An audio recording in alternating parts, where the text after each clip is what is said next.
So I watched The Fall Guy yesterday and I'll tell you what I think of it. I may have to mention that I've never watched the 80s The Fall Guy television series on which this movie is loosely based around, so I can't say anything about how well this movie represents the style of that series. I was quite excited for this movie because David Leitch was directing it and he made a lot of good movies, so I had some expectations. First, the action will be good. Secondly, the characters would be charming. And thirdly, the plot would be simple but entertaining. Well, at least 2 out of 3 of those I got. But first, let's look at the positives. There are a lot of practical stunts in this movie, which I really appreciate. And in most of the cases, you can see that it was done for real, which is far cooler than the CGI fest you see in most of the movies. The fight sequences were well choreographed, but don't expect John Wick level here. Also, they were full of humor as well, which I liked. Ryan Gosling was also great as the stuntman Colt Seavers. He just really strikes that balance between being cool in some moments and being funny because of how he reacts to something in other moments. Aaron Taylor-Johnson as the diva star Tom Ryder was great as well,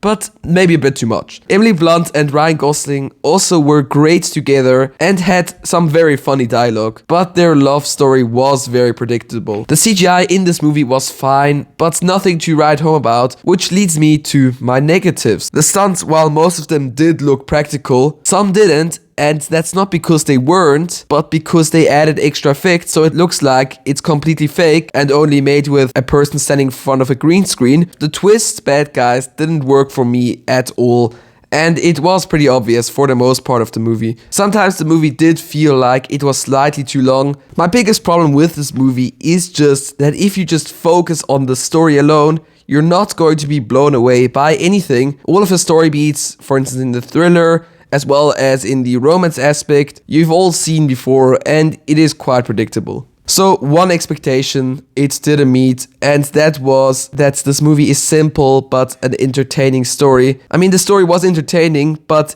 definitely not simple. What it was a quite predictable romance with a predictable thriller side plot and another side plot which focuses on why we should give the stuntman more credit. So definitely not simple or fully coherent, but very entertaining. Overall for this movie, I was between a 3.5 to 4 out of 5, but I'm currently leaning towards a 4 out of 5, just because I did laugh very often in this movie, and that doesn't happen very much. To check out what are the biggest movies of May, click here. That's been it for today. Thanks for watching. Please subscribe, and bye!